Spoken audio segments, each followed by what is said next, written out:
Assalamualaikum warahmatullahi wabarakatuh. Saya Mustika. Di sini saya akan menjelaskan bimbingan konseling di TK. Pendidikan di taman kanak-kanak adalah suatu upaya pembinaan yang ditunjukkan kepada anak-anak sejak lahir sampai dengan usia 6 tahun yang dilakukan melalui pemberian rangsangan pendidikan untuk membantu pertumbuhan dan perkembangan jasmani dan rohani anak agar memiliki kesiapan dengan memasuki pendidikan lebih lanjut. Selanjutnya, pengertian bimbingan dan konseling.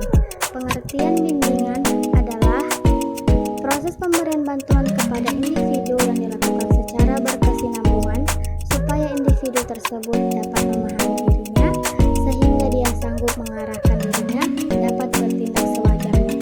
Sedangkan pengertian konseling adalah upaya membantu individu melalui proses interaksi yang bersifat pribadi antara konselor dan konseli agar konseli mampu memahami.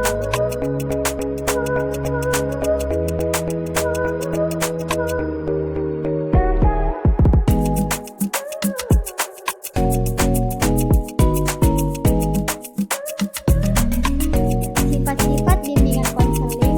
Yang A, pencegahan, yaitu sifat dan bimbingan dan konseling yang menghasilkan tercegahnya atau terhindarnya peserta didik dari berbagai permasalahan.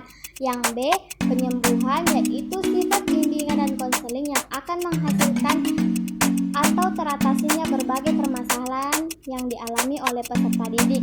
Yang C, perbaikan, yaitu sifat bimbingan dan konseling untuk memperbaiki kondisi individu dari permasalahan.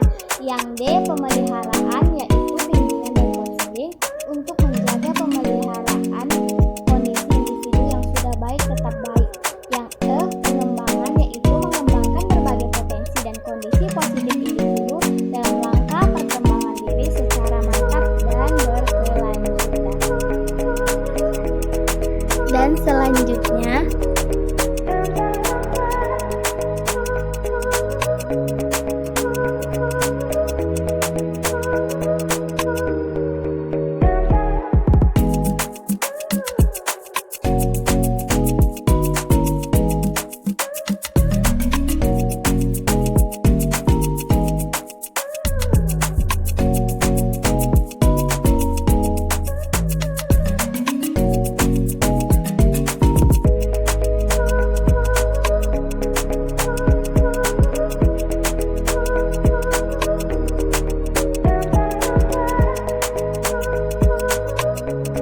konsep pola asuh anak RPM 3 yaitu menanggapi, mencegah, memantau, mentoring, dan pemodelan.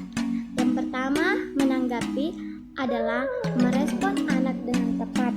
Anak-anak sangat membutuhkan respon yang tepat dan benar terhadap apa yang mereka tanyakan atau mereka minta. Yang kedua, mencegah adalah mencegah anak berperilaku yang bermasalah atau beresiko. Yang ketiga, pemantauan yang melibatkan anak-anak dengan lingkungan sekitar atau perhatian penuh. Pengawasan orang tua terhadap anak yang membutuhkan interaksi. Jika interaksi yang dilakukan negatif, maka anak itu akan berperilaku negatif. Begitu juga sebaliknya. Selanjutnya, mentoring adalah membantu secara aktif dalam mengikuti anak atau pada perilaku anak. Yang terakhir, pemodelan, yaitu menjadi orang tua sebagai contoh yang positif pada anak. Selanjutnya, tugas BK PAUD yaitu untuk mengembangkan masa di TK. Yang pertama, mengembangkan menjadi pribadi mandiri, belajar memberi, berbagi, dan memperoleh kasih sayang. Yang kedua, belajar bergaul dengan anak lain, mengembangkan pengendalian diri. Selanjutnya, belajar bermacam-macam peran dalam masyarakat. Yang terakhir, belajar mengenal tubuh masing-masing.